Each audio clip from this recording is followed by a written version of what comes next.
Welcome to the Franchising 360 Show, the only show that takes you inside the world of franchising, with hosts Tim Parmeter and Danielle Wright. Hello, everyone, and thanks for joining us on the Franchising 360 Show. I am Tim Parmeter, and with me, as always, is Danielle Wright. As always. As always, Danielle Wright, and as always on the Franchising 360 Show, we are going to take a 360-degree view of this industry. We're going to help you learn what it is all about to become a franchise owner, how to find the best one to own, how to succeed once you are an owner. Sometimes we're going to talk about how to take an existing business and turn it into a franchise. Today, we're going to talk about none of those things, really. But still an organization, a group in franchising that does amazing work that, honestly, I don't even know between us, 25 years of experience. Had you asked us to completely explain what this organization does a week ago, we could have nailed it. Well, but that's the 360 part of it, right? It's like we are to every audience, and I think this is more to franchisees. And you said how to be successful at it, kind of understanding when you're not, like self-awareness. Right. I'm not where I should be. How should I get to where I am? Whose fault is it? And then how do I fix it? It's not a bad thing. No, and I've said this numerous times on this show and even on our Franchising 101 podcast of like, we don't talk enough about the power of franchise owners and how they can communicate and be their best resources. I seem to say that without ever doing anything more than that. So we may have to kind of tackle that at some point. Maybe. But I'm also pretty darn sure we have a franchise fun fact for this episode.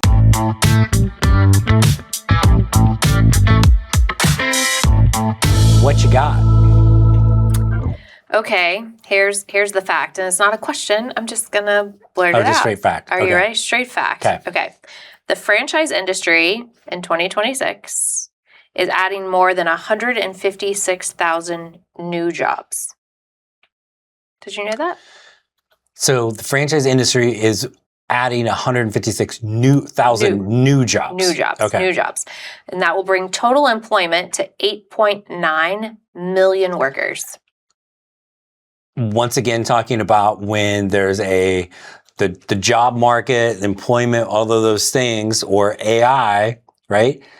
None of those things are taking away the entrepreneurship and not taking away the potential to own things, which those owners are now creating jobs in their local market. Look at you merging all of them together. So here's the next fact about this, is that's more people than the entire population of the state of Virginia. Okay, that's a random state to choose. I mean, hey, you didn't ask about where the fact came from or how detailed the fact needed to be. That's just the fact. Okay.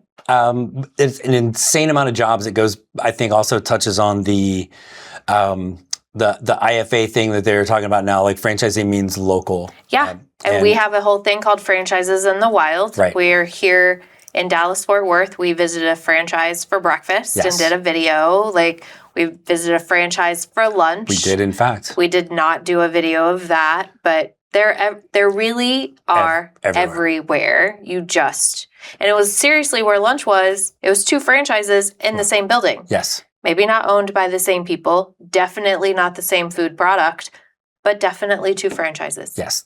They are, in fact, everywhere and providing jobs basically everywhere, not just Virginia. So we've got a super cool guest to come on and join us here in a bit and talk about the work that they are doing to help franchisees become even more successful. That is next here on the Franchising 360 Show.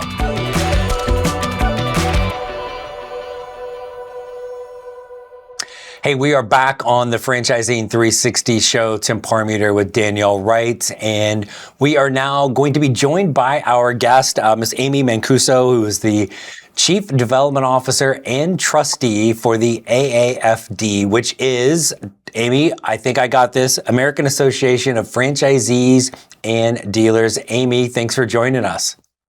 Oh, thanks for having me. It's great to be here. we got a bunch of things to talk about, not the least of which is what the heck is the AAFD and how does that benefit anybody in the franchising space? But give us a little Amy background on kind of you and how you got into this crazy sphere that is franchising. Yeah, absolutely. It was a long road to get here. Previous backgrounds, had marketing, technology developer, and then landed a job with the AAFD about 10 years ago as their head of membership development. And I had dipped my toe in franchising a little bit, working with a franchisor actually out of Hackettstown, New Jersey. We did wine juice. Didn't know that actually existed, but for vineyards who don't have the ability to grow grapes, that was a solution. So I kind of dipped my toe into franchising and then learned about the AAFD through a friend and was hired as a membership development. And I have been here for 10 years. Actually, May 1st will be 10 years, which I guess is tomorrow, and have sort of grown with the company exponentially. We went from 4 employees to now we are up to about 15 people. And my role has changed pretty significantly in what my responsibilities are. But it's a great place to be. I can honestly say that I love my job. I don't ever feel like it's a chore to get up every day and go to work. And I work almost every day because I truly love what I do. And franchising is an interesting market. So it's a great space to be in. And it's a great company. So we're doing a lot of great things. Excellent. So tell us what are some of those great things, or kind of what is when we talk about the AAFD, what's the kind of the core mission? So our core mission is really to create a more fair and balanced relationship between franchisees and franchisors. So we do that in just some of the services that we provide. We help different franchisees of brands come together and we help them form what we call chapters. They're essentially like an independent association, but they don't have to go through the process of filing a tax return and getting their own EIN number as an independent association normally would.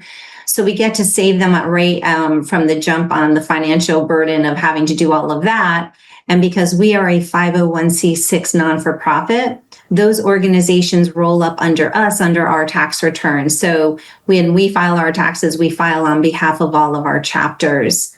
And then essentially we provide management services for them. So we help guide them with strategic advice. We provide bylaws. We help facilitate meetings. We do board elections for them. So really anything that would be done when you're running an association, we do on behalf of our groups. And we build a community that we're allowing them to have a safe place for them to come and speak openly about issues within their brand to each other. So we have seen, we've been around, it'll be 35 years, and we have seen the impact that it has made in the franchising community just by providing a place for franchisees to come and go that is outside of the world of what their franchisor might be able to offer them.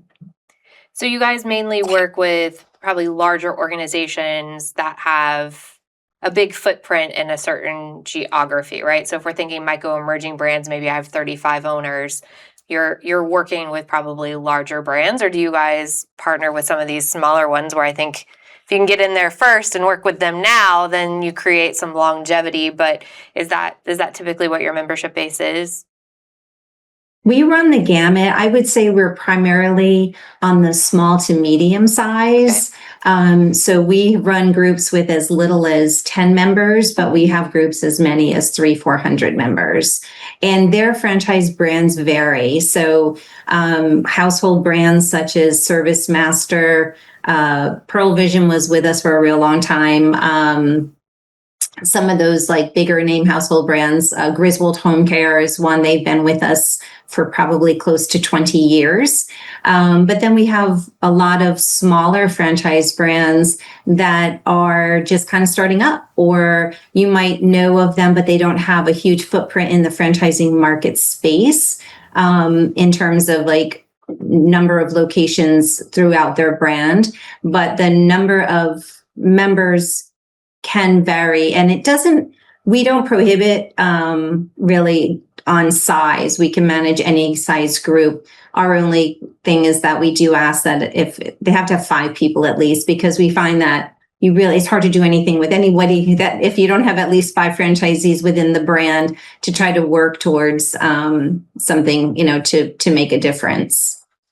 Are most of when you're getting started with these groups and they're forming an association and they're all within a certain particular franchise system, are they doing this because they are super happy, super unhappy? Are you getting kind of a combination? What's kind of their goal to form this association from a franchisee standpoint?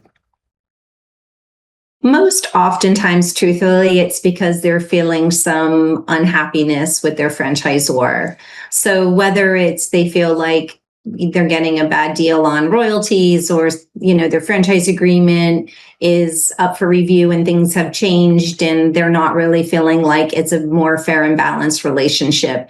And generally speaking, if one franchisee is feeling it, most people in the brand are feeling it. So we try to bring them together as a collective group, regardless of their geography, and help them sort of strategically work through what those problems are. We bridge the gap between them and the franchisor, because we have found that if the franchisees are unhappy and they come as a collective voice, that cliche of, there's the stronger voice in many, but it's very true that the franchisor is more apt to listen. And so we build that connection with the franchisor and kind of help build the gap. We do get groups that will come to us that are really just looking to have a place to communicate with one another, again, in a safe place, so that since we manage all of their communications with our own CRM system, they don't have to worry about impeding on the franchisor's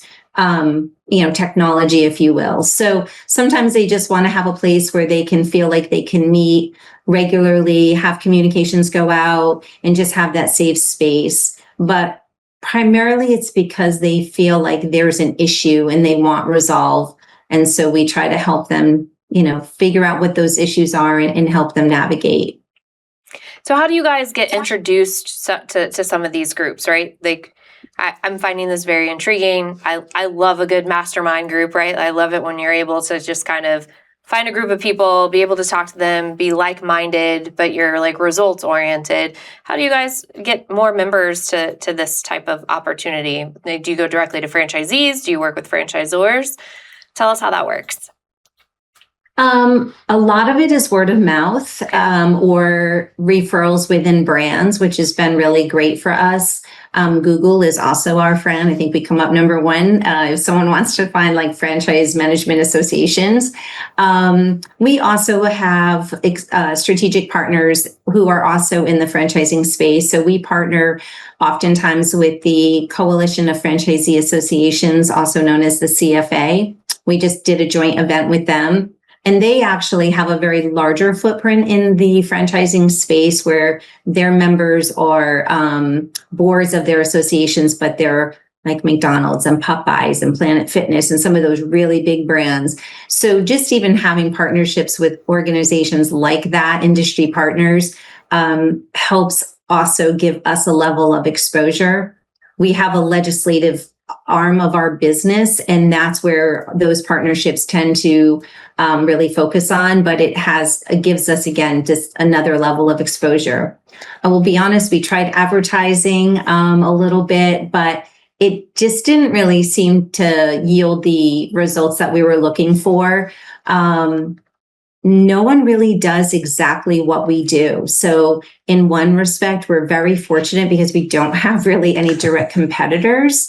So people grassroots just find us, and we are growing exponentially. So without having to do a ton of outbound marketing, we are continuing to grow. So it's working, whatever that it is. It's always good to get referrals, and we've got a bunch more. We're going to come back with Amy Mancuso from the AAFD right after this on the Franchising 360 show.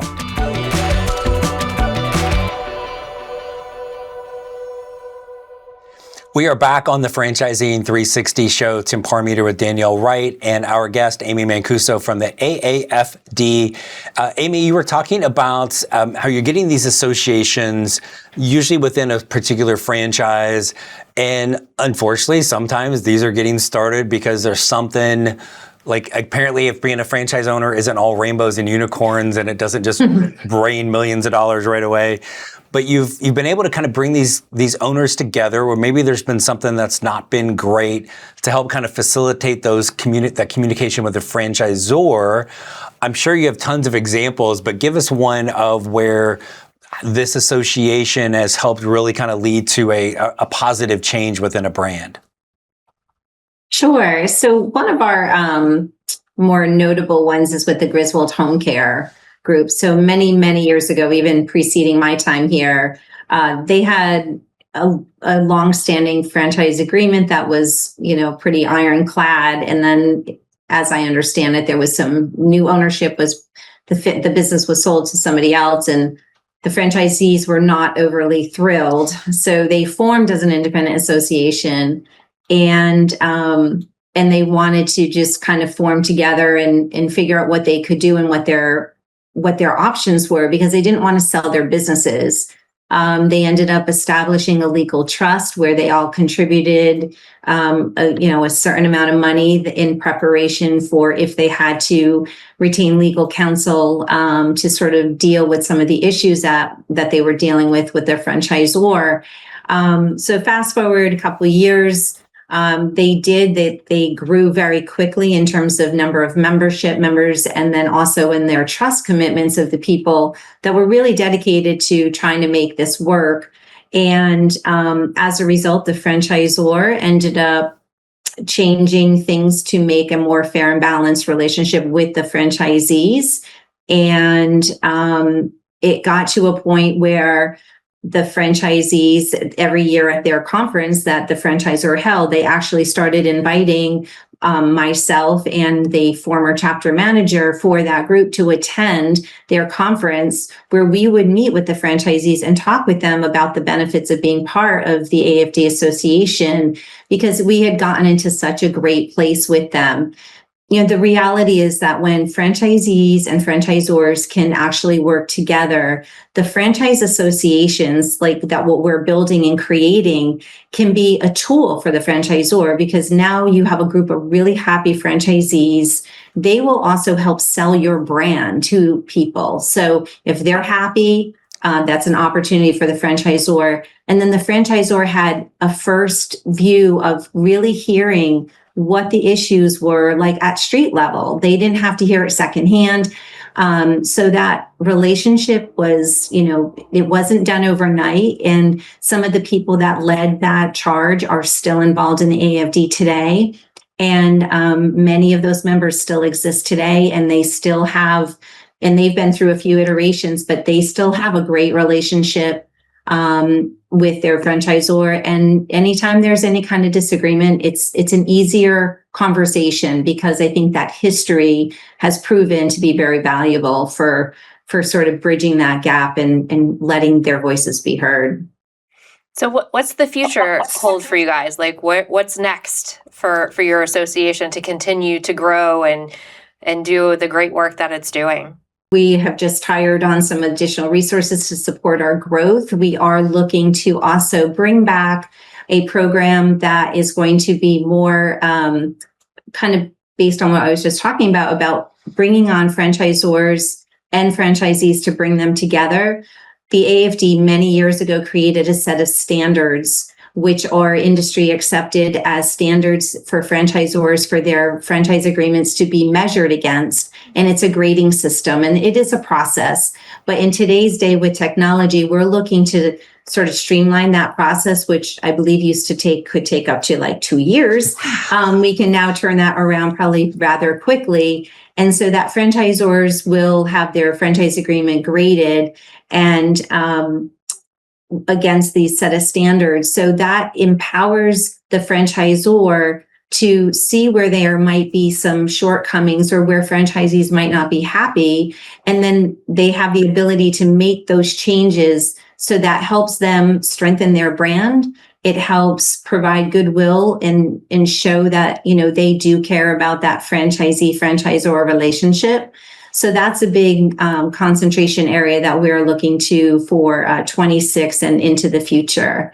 So, and then also expanding our legislative reach and industry partners. So, we're trying to do as much as we can for providing member services to our franchisees and growing those services within our own company that our members can take advantage of. Well, I don't think we talk enough in franchising about the community of owners within a brand. There's nobody that has a better understanding of what's going on in a day in a life than another owner in your brand. And so if something it's not as good as it could be, brings people together, great, but it's also cool that they're able to stay together after those things. So if there's a franchisee in whatever brand out there that's listening and like, geez, this AAFD might be good for me and for my brand, what's kind of a first step for somebody to take to get in contact with you guys? They can simply go to our website, aafd.org, and you can read about what we do and how we support our groups, and you can fill out that contact us form, with just a few questions, and then one of our team members will get back to you. We have a great team of people who have oversight on our membership directly. So the first line of attack would be having a conversation with my colleague, Maya Norwood. And then she kind of takes it from there. So, and then generally the next conversation is a meeting with maybe 5 or 6 other franchisees within your brand to see if that's a path that you want to take. So it's a really simple process, and getting up and running doesn't take but more than a couple of days. It's really where we find the lack is franchisees are really busy. You're running their businesses. So it's just kind of getting on their schedules to facilitate the meetings versus our schedules. So you're trying to herd pretty quickly. You're trying to herd cats in their schedules, basically. At the beginning, so. A little bit, yeah. And they want the help, but they just don't know how to open themselves up. Yes, but I'm free the third Thursday of the month from 10 to 10:15. So work that in. Right. So again, it's AA. I might be 5 minutes late. Yes, right, exactly. So it's AAFD.org. Amy, thank you so much for coming on and joining us tonight. Thank you so much. I really appreciate the time. We will be right back here on the Franchising 360 show after this. Thanks again for watching the Franchising 360 show, brought to you by Fran Coach. Danielle and I hope these episodes continue to educate you on the franchise industry. In between our episodes, if you would like to learn more about franchising and the ways in which Fran Coach can help, there are a few places you should check out. First, be sure to listen to the award-winning Franchising 101 podcast. You can find this on Spotify or wherever you listen to your favorite podcasts. Next, check out the Fran Coach YouTube channel, Fran Coach for You. You can catch past episodes of the Franchising 360 show, plus tons of other content. If you like to read, we encourage you to check out the book, Becoming a Franchise Owner. And finally, when you are ready to take that first personalized step and explore franchise industry further, please reach out to our amazing team at Fran Coach. There is never any fee for our service, so let us help you create your better tomorrow. Until next week, for Danielle Wright, I'm Tim Parmeter. Thanks for tuning in to the Franchising 360 show.